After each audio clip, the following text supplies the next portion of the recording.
the reality is your body's primary fuel source is carbohydrates, is glucose. Like anyone who tries to dispute that is ignoring basic biology. Like that's just how us as human beings, it's what it is. At a cellular level, our bodies... Your body doesn't run differently, but Kitty, my body runs differently to everyone's. I'm like, no, it doesn't. No, well, it will, at a basic level. Yeah, and a lot of people that have done ketogenic for a long time, it's like, oh, I'm a burner, you know, like I run off fat for fuel. And I'm like, well, it's because your body's adapted to that.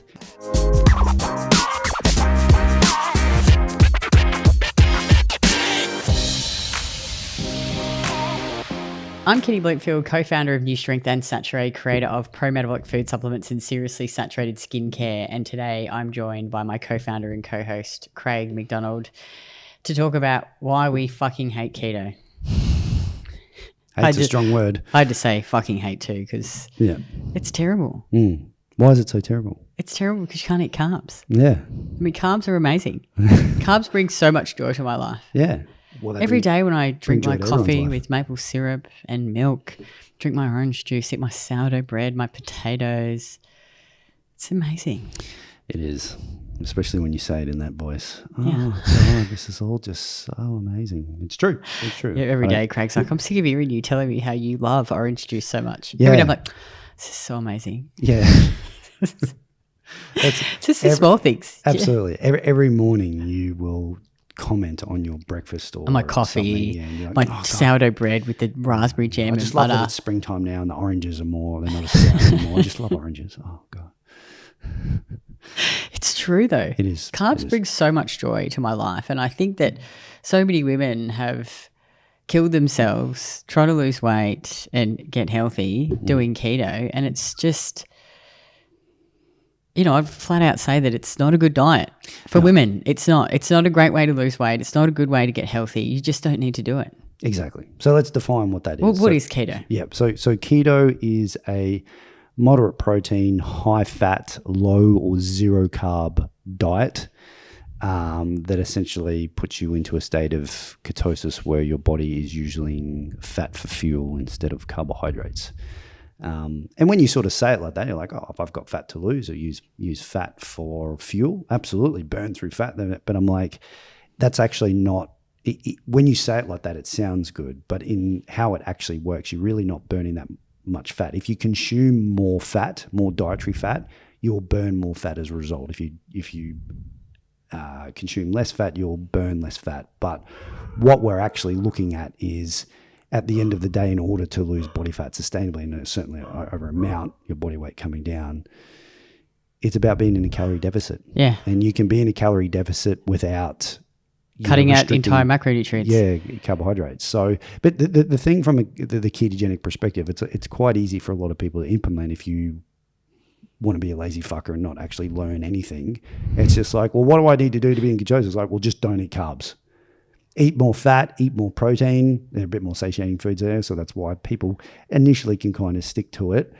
But the thing is like you just don't eat carbohydrates. Now, if you're eating 200 grams of carbohydrates a day, that's 800 calories that you literally drop out of your diet overnight. So naturally, people are going to see quick weight loss. And they like obviously glycogen holds water in the muscles, so they think, oh yes, I've lost like 2 kilos. I'm like, we haven't really. Yeah. You've just lost water. Yeah, you might have like over a week, it's just like you might have lost some fat, obviously, because you're in a massive caloric deficit, but also a lot of that weight loss is going to be, just water and glycogen. And the moment you eat any kind of carbohydrates, that's just going to come back on. So obviously it puts you into a severe caloric deficit, but anything severe, as we know, any extreme dieting method, you know, for every give me, there's a gotcha, as Brandon would say, right? It's you're doing something so extreme, but you know, as you said at the start, it's just like all the foods that you listed out, the orange juice and the maple syrup and the potatoes and like all the fruit.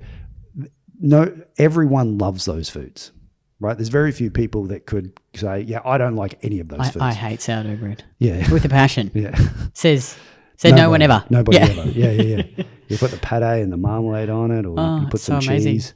Yeah. So, you know, it's basically a severe form of dieting restriction or just nutrient restriction in order to achieve a result that can be done in a much less stressful way, right? So here's the other part. We won't go too much into physiology, but basically what we need to understand, and I think this is where a lot of the keto people kind of get sucked into the dogma that carbohydrates aren't essential, right?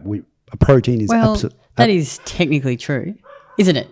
Well, it's technically true. Like you can survive without carbohydrates, yes, but wouldn't you rather thrive? Yeah, and I don't want to just fucking survive. No, this is right. And it's funny, like over the years I've heard people use different examples of why, and they're like, well, look at Eskimos. They're, they live in the snow, and they're, they only eat fucking fish scales and whale blubber. Does it look like it's fucking snowing here? Do we look like we're living in fucking igloos? Well, the thing is, I'm like, well, it's a poor example because there's like fucking 30 Eskimos and they're all ugly as fuck and they have no teeth. Like, I'm like, that is a poor example. That what they're doing, they're surviving. Well, they're in a particular place where that's all they have. If you move them to the fucking equator, they would all start eating fruit and all the stuff that we're in. They'd be like, oh my God, this is delicious. Like, it's just a really fucking poor example. So it's like, when we actually think about, from that physiological perspective, yes, if you don't consume carbohydrates, the reality is your body's primary fuel source is carbohydrates, is glucose. Like, anyone who tries to dispute that is ignoring basic biology. Like, that's just how us as human beings, it's what it is. At a cellular level, our bodies... Your body doesn't run differently, but Kitty, my body runs differently to everyone's. I'm like, no, it doesn't. No. Well, at a basic level. Yeah. And a lot of people that have done ketogenic for a long time, it's like, oh, I'm a burner, like I run off fat for fuel. And I'm like, well, it's because your body's adapted to that, right? And there was an example of the... I think it was Broderick who was talking about it, and he was just like, the Nazis would use oil to fuel their war machine back in the 1940s, and then the Americans finally bombed all their oil fields in Romania, and they were like, shit, what do we do now? And they converted to using coal for all their fuel. Now, it wasn't an efficient fuel source by any means. They had a lot more breakdowns, but it still got the job done. Would they have preferred to just continue using oil to fuel everything efficiently? Absolutely. It would have been the preferred. It's exactly the same thing here. Your body prefers carbohydrates. Your brain uses up to 100 grams of carbohydrates a day just to do all the things that it needs to do. And while people will kind of make the argument of like, yeah, but I haven't eaten carbohydrates and I function just fine. I'm like, yes. Because what's happening is your body's going through a process called gluconeogenesis, where essentially it's converting your amino acids from your tissues in order to make pseudo-carbohydrates. So basically what happens is if you stop consuming carbohydrates, once your liver runs out of liver glycogen, your adrenal gland or your pituitary gland will send a message to the adrenal glands. And your muscles, yeah. To you store the glycogen in your muscles, glycogen in your muscles, yep. So essentially, after a workout, if you've done a hard lifting workout, you would have... You've got no backup fuel left. You've got no backup fuel, yeah. So you don't drop dead. You don't drop dead. Somehow your body can make fuel. Yes, it will go through this process. So your pituitary will go, all right, we've got no carbohydrates. I'm going to send a signal down to the adrenals. Hey, let's release more cortisol and adrenaline. Cortisol and adrenaline will come out and go, right, let's go out and do our job and start leaching carbohydrates from amino acids in our tissues. Now, that is muscle tissue. Organs are also muscle tissues as well. Thymus. So that's what I was going to say. One of the first tissues that gets attacked is your thymus gland. So if you don't know what the thymus is responsible for, it is responsible for your immune system. If it starts to shrink, your immune system starts to go down. And this is generally why you see people who are on the ketogenic diet for extended periods of time will start to suffer from a lot of different immune issues, thyroid issues particularly. Now, the thyroid is the next gland that it will go after. So as your thyroid starts to shrink, obviously your ability to, run in a non-stress state from the thyroid being kind of running the show, that will start to be attacked. Then obviously it will move to other areas. So like your liver's ability to actually convert thyroid hormone you to need T3. glucose. You need T4 glucose to do T3, that. yeah. So you need that process to happen. So nothing's for free. We've got to remember, nothing in the body, nothing in the world, nothing happens for free. Everything comes at a cost.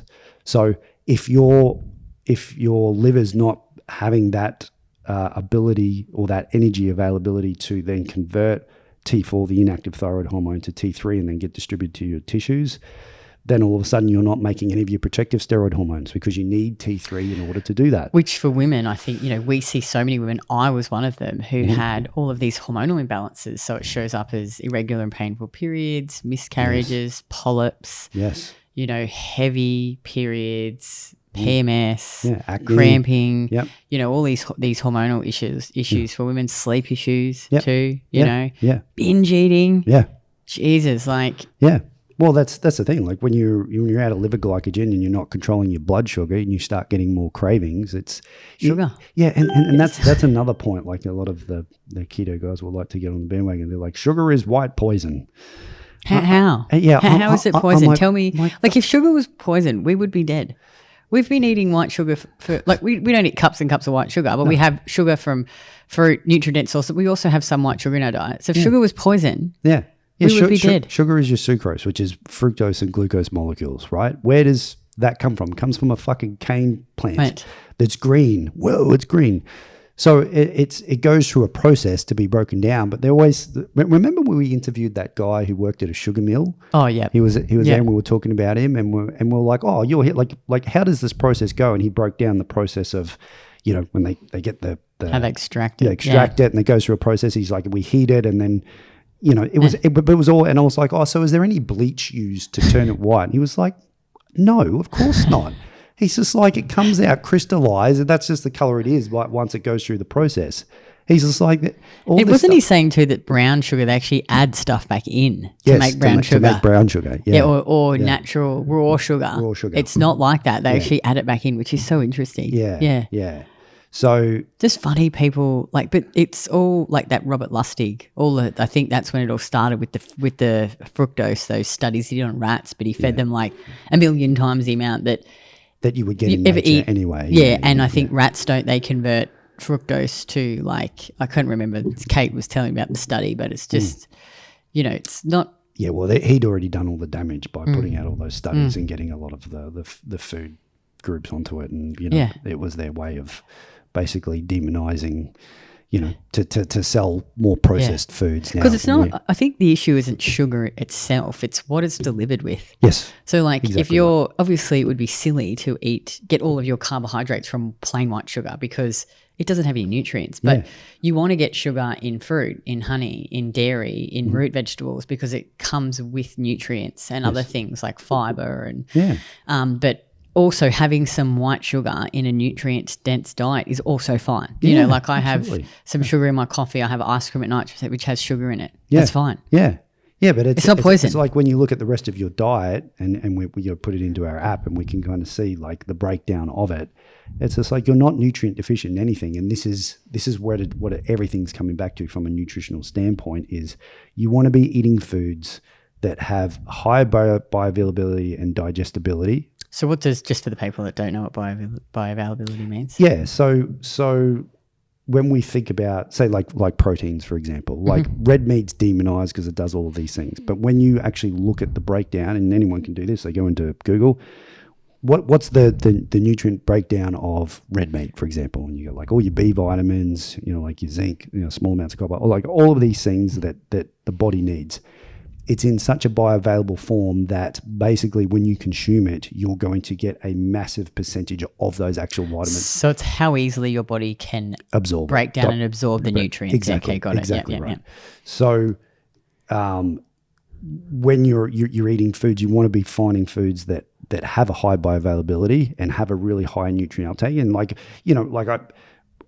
I've often done this with clients. I'm like, look, I like you to eat red meat. Some people are like, gee, I don't like you red meat or whatever. I'm like, look, when we just do a comparison, again, you can do this on Google, compare red meat to chicken, right? In terms of the nutrient availability, red meat's just higher. Now, of course you can have chicken. I'm not saying that's not a good choice, but if we're just trying to be optimal, we want to look at foods that have a high bioavailability plus a really high amount of nutrients vitamins and minerals.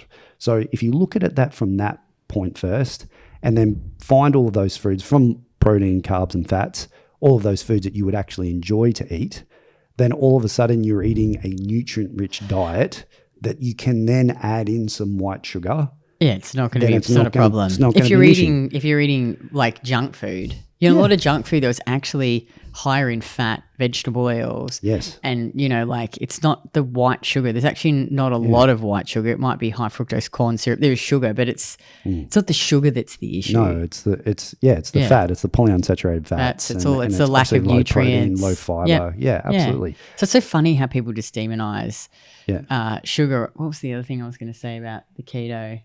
I think too, they waste magnesium and salt. Yes. They have to heavily supplement those minerals because their body's just wasting them because they're in such a stressed state. Yeah, and calcium as well. Like you're just not getting enough calcium, which again, if we kind of look at it from a point of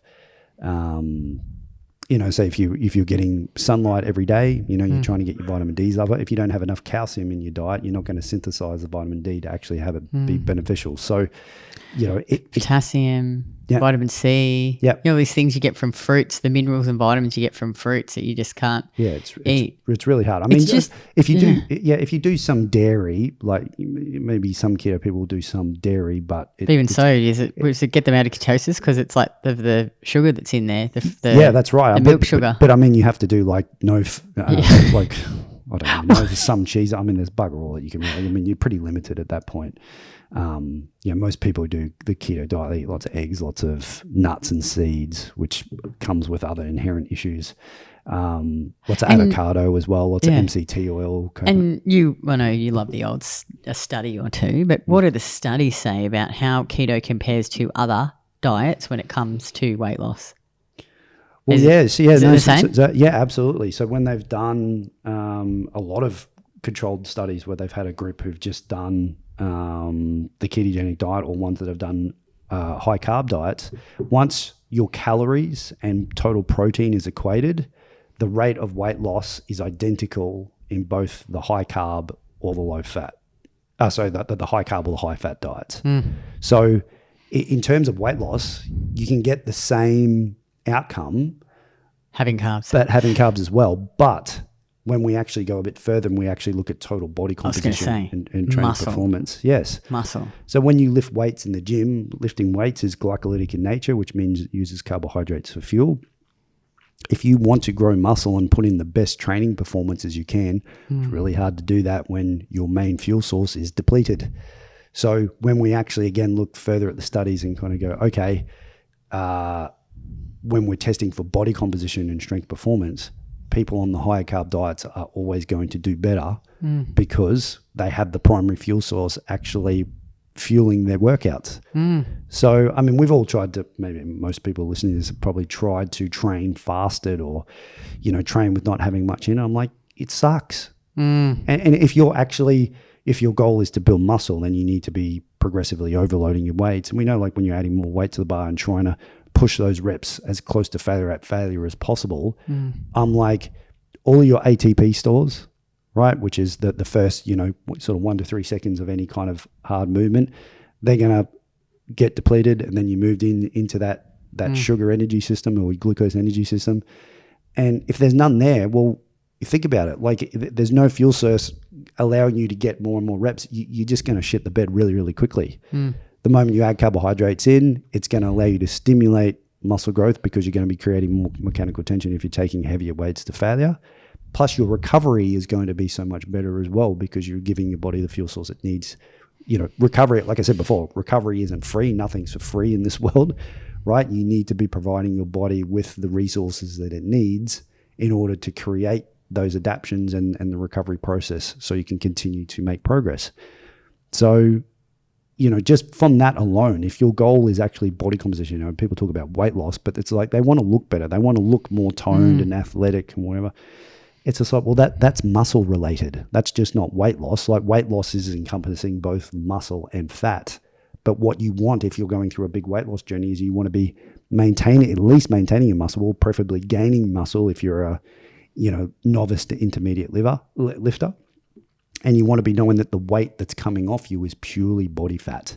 And the only way you can do that is by improving progressive overload with your strength training performances And if you're not fueling yourself accordingly, it's so bloody hard. You just can't. I don't know how I used to do it. Get up fasted and then train and then eat fuck all carbs for the rest of the day. Yeah. There is no way I'd be able to lift what I can lift now. And you can just eat so much more food too. Like, I think it's so interesting, like it's a bit of a mindset shift I had to have when I met you and Emma.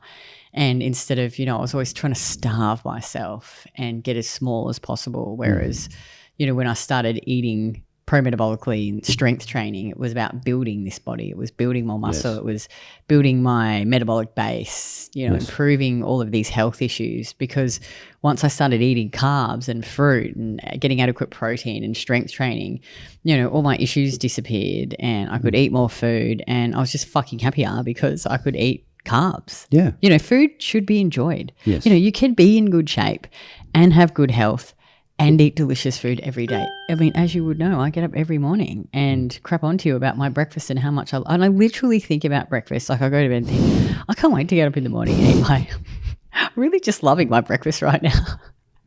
But it's so nice to be free from that food obsession and enjoy food and be able to go out and eat carbs. Oh, the other thing I think too is a lot of women say to me, oh, but my digestive issues have improved. Well, obviously if you cut all the crap out of your diet, plus get rid of all the fucking green vegetables and shit that you've been eating, I think it removes that symptom. It doesn't actually fix the issue. Yeah. Again, if we go deeper on that, removing an entire macronutrient group isn't the reason that's going to improve your digestive issues. There is something deeper underneath that. And look, if you've got severe digestive issues, certain carbohydrates are certainly going to play a part in potentially making that worse, for sure. And you might have to remove some to start with. But I think, a lot of women who come into our program, everything bloats them. But when they actually upregulate their metabolism, so their body's actually making adequate stomach acid and digestive enzyme and, peristalsis, like the movement of the intestines is actually fucking working so that they're digesting their food, absorbing the nutrients and then doing a shit every single day. It's actually fixing the system rather than cutting everything out of their diet and just that doesn't fix anything. No, I don't think. No, it doesn't. But I think that like going down that road, like that's hard to figure out on your own. It is. It's more difficult. That's obviously what we specialize from a coaching perspective. Absolutely. But the reality is it's, as you mentioned, there might be a few foods that we need to take out, but the only way you're going to know which ones are what is if we test and measure accordingly. But the goal at the end of it, once you heal, you should be able to reintroduce all those foods back. Yeah, and to a certain extent, you're an interesting case. You had pretty fucked digestion, for a while, and then I had a parasite that probably knocked my. I think though, like you were pretty stressed in the gym, and maybe not functioning super well, and then I think, but remember, like you couldn't even eat burritos, and now. Yeah. You can have a burrito and you don't look like you're bloody 9 months pregnant. Yeah. And then that's right. And then blocked up for 5 days afterwards. Jeez, I love a good burrito. Oh, so do I. It's so the best. So do I. I love Mexican so much. It's the greatest. I love Mexican. Yeah. But it's just interesting now. But even your tolerance levels, like I can eat sourdough bread every day. Yes. But for you might have it 1 or 2 days and that's good for you. Yeah. So, like you're just going to find, I think, certain tolerance levels for foods and what makes you feel optimal. Like if I eat a heap of bread, I feel not great. Yeah. And I think most people will find that to a degree. Like everyone's, with even with really good quality sourdough bread, that there's still going to be a tolerance from most people. And I think, again, that's part of the nutrition structure. Like we often sort of say to clients, I'm like, what works for me may not work for you. What works for some doesn't work for others, to a point. Right? Yeah. There's going to be some foods that over time you've tested it enough. You're like, when I just eat a little bit too much of this, I get puffy eyes or I sneeze. I get these kind of weird histamine issues and I'll get a bit of a distended belly or whatever. It's like, but the moment I stop it, after a couple of days, it all just goes away. And understanding what that is for you as an individual is just so powerful, because over time you realize that, hey, I can eat all these delicious foods. I know if I have these occasionally, I'll be fine. But if I eat it too much, then it's going to cause issues. And then I've got all this other shit food here that I just don't eat because it causes me issues.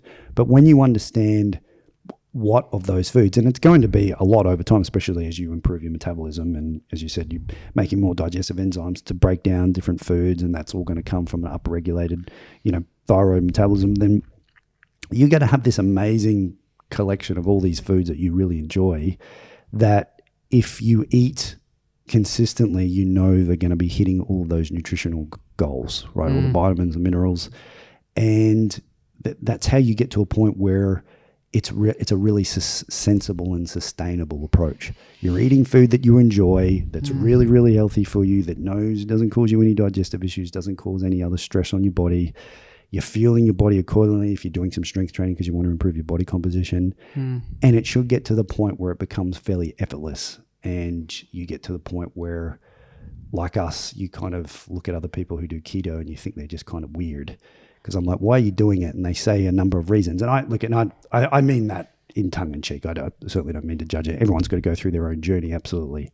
But I think, look, I've been there. Yeah, no, 100%. And you know, like a lot of the people that will advertise keto and why it's benefit, and certainly in a lot of health, you know, like there's been some really good research done on Parkinson's and Alzheimer's for like keto, and you know, jury's still out a little bit on it, but they've had some sort of success with it. But I would question the mechanism. I won't get into that too much, but there are some arguments for that. But I'm like, at the end of the day, all you've got to ask yourself is, can I see myself doing this in 6 months' time? If you get this weird feeling in your stomach of like, oh, but I really like carb and I really like this, and I'm like, just don't do it. Because the reality is you just don't need to do it. You just ladies, don't need to just do it. trust me. Yeah. Like, it will set you up to binge eat. Yeah. You will have disordered eating. You will sleep like shit. Yeah. You'll probably end up with shit cycles. And you may not have it initially. No. But like, you know, Craig and I were talking about this today. You know, we have young women in our program. We attract a lot of women in their 40s and 50s because you can do a lot of dumb shit to yourself in your 20s and get away with it. Yeah. You're way more robust, way more resilient. And then you hit your 30s and shit starts to go pear-shaped. You hit your 40s and it's like, there's just no way. You know, like you get perimenopausal symptoms, you know, sleep issues, digestive issues. It's the years and years and years of just chipping away at your body, not eating enough calories, not eating enough nutrients, loads of stress, too much booze, you know, too many polyunsaturated fats, and your body's just like, fuck you, you know? And that's the sad part about aging, is that the shit that we could get away with 20 years ago is not the same now. So, and one interesting, I did an interview with a client today. She's 54. She looks great. Like, common thing I see across women is like their skin's glowing again.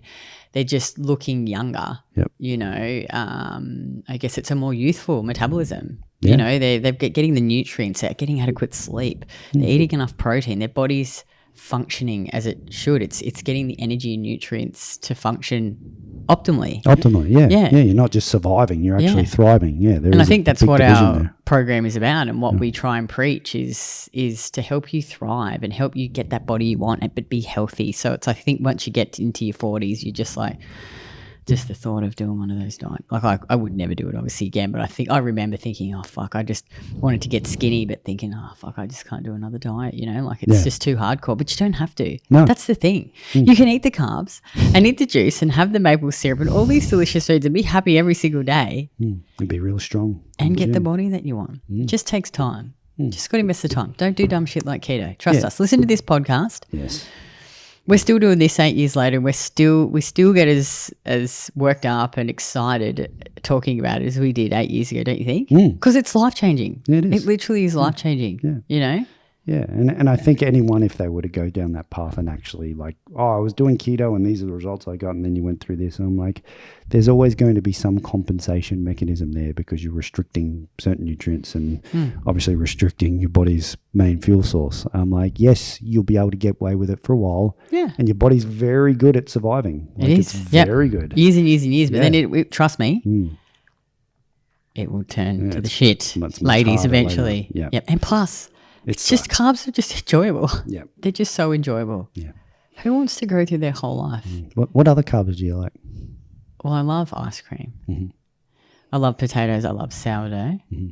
What do you love? I love my rice pudding. Oh, I do love rice pudding, actually. We've got this good rice pudding. It's called Ruby and Roy's if you're in Australia. Yeah. Get it. It's the bomb. It has the best macros too. If you're in the US, you can get one called, it's by a brand called Cozy Shack that you can get from Whole Foods. Kathleen gets on it. I love rice pudding. It is delicious. Yeah. So I cut up strawberries into little bits and blueberries, and I put it in with my rice pudding. You love and it, I just don't eat that. Oh, man. So good. It's so funny. Like, obviously, I'm dieting at the moment. And he's going to do a little photo shoot soon. Get his little sexy budgie smugglers on and every night he poses in front of the mirror in our room. You got to practice that shit. I pay him out. But like right now, I'm just like I'm not craving chocolate or any of that sort of stuff. Like what most people are. I'm just like all I'd like is an even bigger bowl of my rice pudding with strawberries and whatever. And then if I had a little bit more room, I might add a bit of maple syrup or honey on that. And I'm like, oh, that with my my beef mince and my eggs and stuff like that. It's just it's the same shit every day.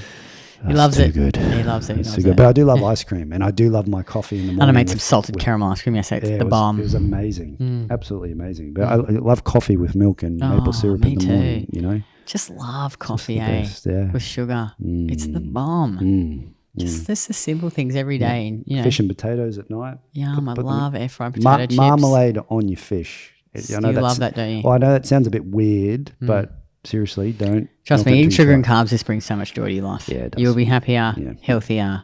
You want to have more sex. It's just better all around. So anyway, that's why we hate keto and think that if you're a woman, you shouldn't do it. And you're a man, you need not to do it. Yeah, you need, exactly. There's just a better and more enjoyable way. So as usual, take a screenshot of the podcast and share your biggest takeaways on Instagram stories and tag me at Kitty Bloomfield. It's actually pronounced Bloomfield. It's spelled with one O. It's confusing. So it's KITTYBLOMFIELD. And then each month I pick someone and they get a tub of Saturée Premium Collagen valued at $79. And if you're new here, check out our 7-day challenge. Eat more, train less, get results. And we're going to share with you everything, well, not everything you know, but we're going to share with you all the foundational principles around, how to achieve better body composition, how to stop binge eating, how to just get results and feel awesome while eating real fucking food. So thanks again, everyone, for tuning in, and we will be back again next week.